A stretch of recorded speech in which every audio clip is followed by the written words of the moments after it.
Olá pessoas, eu sou a professora Annelise e hoje eu vou resolver algumas questões da prova da segunda fase da Unesp. Bora pra aula?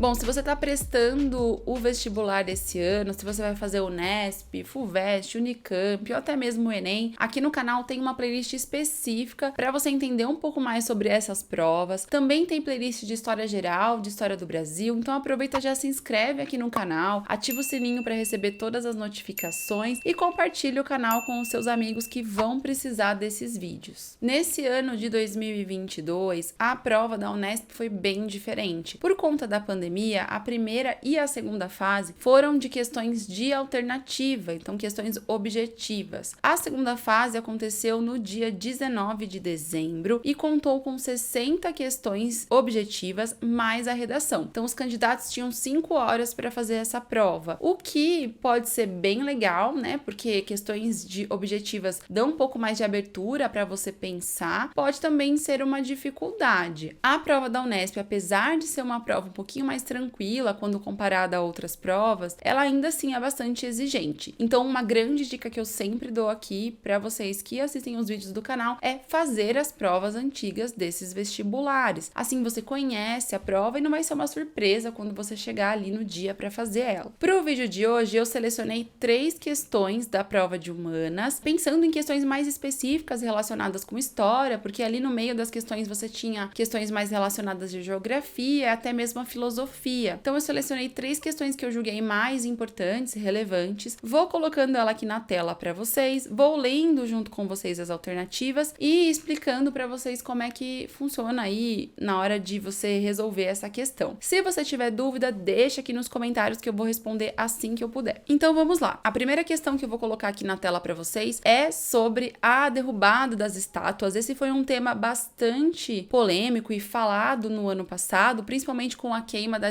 estátua do Borba Gato lá em São Paulo. Caiu questão sobre isso na Unicamp, teve questão então agora na Unesp também. Então isso já é um motivo para você se ligar e ficar de olho nas atualidades. Como que eu fico de olho nisso, né? Não só nas redes sociais, como assistindo aos jornais, lendo as notícias, ouvindo podcasts de atualidades. Tem vários que eu indico lá no meu perfil do Instagram, então se você não me segue ainda, me segue lá no Instagram ou no Twitter também, @profannelise. Então essa é uma forma de você ficar atualizado e não perder os debates. Mas vamos lá, vamos ver como que a Unesp colocou esse tema. O trecho é retirada de uma notícia do G1 que diz assim: estátuas famosas da cidade de São Paulo, como a do Bandeirante Borba Gato em Santo Amaro, na Zona Sul, e a de Bartolomeu Bueno da Silva, no Parque Trianon, na Avenida Paulista, ganharam um adereço macabro nas últimas semanas. Com o objetivo de ressignificar a história das figuras que elas representam, um grupo de manifestantes colocou caveiras em frente a essas estátuas e as fotografou. As fotos viralizaram nas redes sociais. Bandeirantes, como Borba Gato, desbravaram territórios do interior do país e capturaram e escravizaram indígenas e negros. Isso quando não os matavam em confrontos que acabaram por dizimar etnias, segundo historiadores. Então a questão, o enunciado pede o seguinte: do ponto de vista histórico, a proposta de ressignificar monumentos realizada pelo grupo, então vamos ler as alternativas. Letra A é uma transferência para a história e historiografia da prática de cancelamento de pessoas nas redes sociais. Bom, gente, a gente sabe que toda essa discussão em torno das estátuas, não só aqui no Brasil, como nos Estados Unidos, na Inglaterra, em países da América Latina também, não está relacionada com cancelamento, assim como acontece nas redes sociais, com figuras, influências e tudo mais. Não é essa relação, tá? A história, a escrita da história já tem desconstruído há muito tempo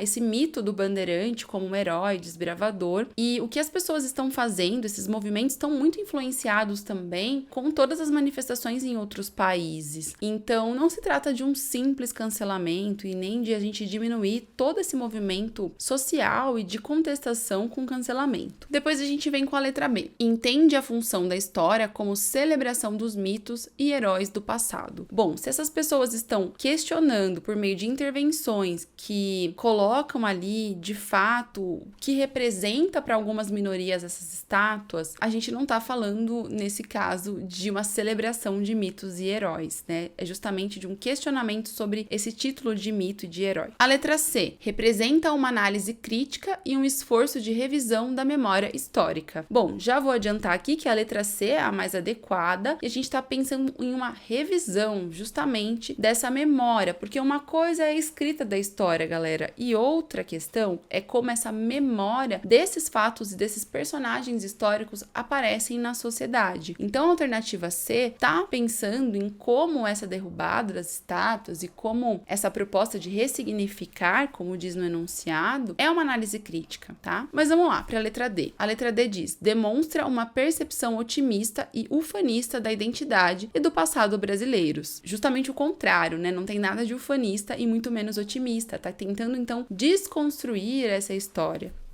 E a letra E mostra clara descrença na história e valorização do trabalho de artistas consagrados. Então aqui também é como se fosse uma crítica vazia a esses movimentos, tá, gente? Não se trata de não valorizar o Brasil ou não valorizar os artistas, mas de tentar, como diz o enunciado, ressignificar essas memórias e o porquê dessas estátuas estarem onde estão e por que essas pessoas serem lembradas em detrimento de outros grupos. No outro vídeo que eu fiz sobre a segunda fase da Unicamp, eu falo bastante sobre essa questão, você pode dar uma olhadinha também. Mesmo que você não vá prestar a Unicamp, eu falo muito dessa questão histórica, lá no meu perfil do Instagram também já fiz posts sobre isso, mas aqui a letra C é a mais adequada e não é uma questão de nível muito difícil, tá, pessoal? Vocês perceberam que tem várias alternativas ali que fazem uma interpretação incorreta e se você estava atualizado nessa discussão, não ia ser muito complicado de responder. A próxima questão que eu selecionei aqui é uma questão sobre o segundo reinado e é de um tema que eu gosto muito particularmente, que é sobre a imprensa do século XIX. Aí é uma questão bem direta, tá? E a gente tinha que lembrar nesse momento do contexto do segundo reinado. Mas vamos ler que você já vai entender. Ela diz o seguinte: os periódicos que circulavam no Brasil durante o segundo reinado, 1840-1889, eram, letra A, voltados à cobertura de questões e debates religiosos, uma vez que a maior parte da imprensa mantinha vínculo direto com a igreja. Letra B, editados no Rio de Janeiro e distribuídos por meio fluvial ou marítimo apenas para as capitais provinciais do país. Letra C, provenientes de Portugal e se valiam da identidade linguística e de um público que já se habituara a eles desde os tempos da colônia. Letra D, controlados estritamente pela coroa, que censurava as publicações e impedia a divulgação de notícias contrárias ao regime ou ao imperador. E letra E, publicados sobretudo pelos setores brancos hegemônicos, com a presença de alguns jornais escritos por negros e dedicados aos negros. Bom, pessoal, a alternativa mais adequada nessa questão é a alternativa E, mas eu vou explicar para vocês o porquê de outras alternativas estarem incorretas, tá? Na letra A, nós temos aí a ideia de que esses periódicos estavam voltados à cobertura de questões e debates estritamente religiosos, porque a imprensa tinha um vínculo direto com a igreja. Não podemos confundir aqui, pessoal, a questão imprensa e a questão coroa brasileira. Então a gente tem no segundo reinado uma relação bastante forte do Dom Pedro II com a Igreja Católica, a religião oficial do Estado, porém a imprensa tinha liberdade, e aí a gente já tira a outra alternativa também sobre a censura, né? Tinha liberdade de conteúdo, né? Então não tá ligada somente a questões religiosas, estava ligada a questões políticas, sociais, como a gente vai falar também. A letra B vai dizer que esses jornais são editados no Rio e distribuídos apenas para as capitais provinciais do Brasil. Está totalmente incorreto. Embora o Rio de Janeiro fosse a capital e tivesse muito impresso ali, jornal e revista, inclusive ilustrada, nós tínhamos imprensa em outros estados do país também, desde o norte e nordeste até o sul e o sudeste também. Então não era algo exclusivo do Rio de Janeiro. E isso já tira, né, também a letra C de campo, porque vai dizer que os jornais, os impressos, eles eram provenientes de Portugal. Isso aconteceu bem lá no começo do século XIX, com a vinda da família real aqui para o Brasil, já que a gente não tinha imprensa aqui, mas durante o final do século XIX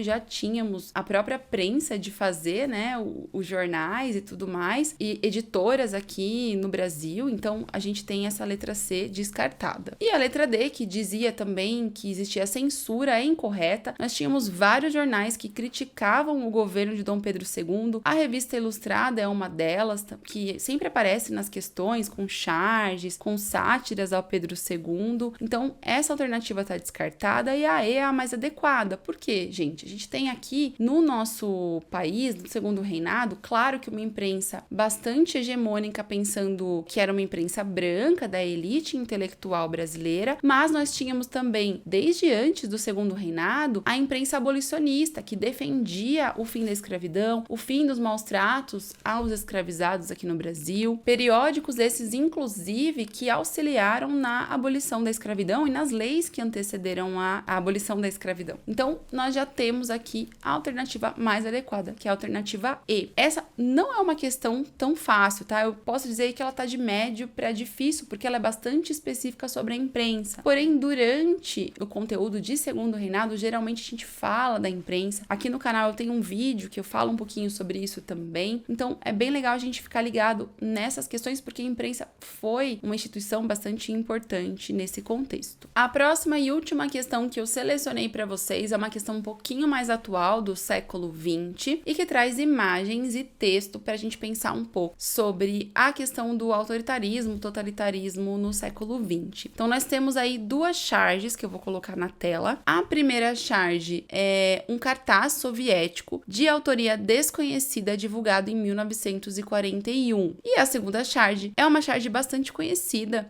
geralmente ela aparece nos livros didáticos, né, do cartunista brasileiro Belmonte, publicada em 7 de outubro de 1943. Então, na primeira charge, nós temos aí, percebemos, né, a figura de Hitler, e na segunda charge, a gente pode perceber Hitler e Stalin com duas florzinhas ali na mão, né, e aí a gente tem uma legenda dizendo em 1939 era assim, eles estão com duas flores, mas atrás, na mão, escondido de cada um, temos facas, né, e agora será assim no segundo quadrinho, as flores já estão escondidas e as facas já estão à mostra aí, tanto de Hitler quanto de Stalin. E é interessante que as duas charges, elas falam um pouco sobre questões de invasão à União Soviética. Então, por exemplo, na primeira charge a gente vê a imagem de Hitler, mas atrás dele ali, nós vemos uma sombra bem grande do Napoleão. Então, essa ideia da invasão à Rússia, a invasão à União Soviética, né? E o Hitler ali bem pequenininho também, mas tentando fazer a mesma coisa. Então, vem aí a questão. As duas imagens. Então, nós temos aí A, B, C, D, E de alternativa. Percebam que todas as alternativas têm um parágrafo, são bem longas, porque a gente está pedindo aqui, né, a análise de duas imagens, tá? Então, vamos lá. Letra A. As duas imagens assumem percepções críticas do nazismo, sendo que a primeira mostra a derrota das tropas alemãs que invadiram a União Soviética e a segunda destaca o esforço de Hitler para convencer Stalin a apoiar a Alemanha na Segunda Guerra Mundial. Então, aqui, o que a gente tem, né, de questão incorreta? Uma suposta derrota, né? Aqui a gente tem ainda, claro, que uma tentativa de invasão de Hitler,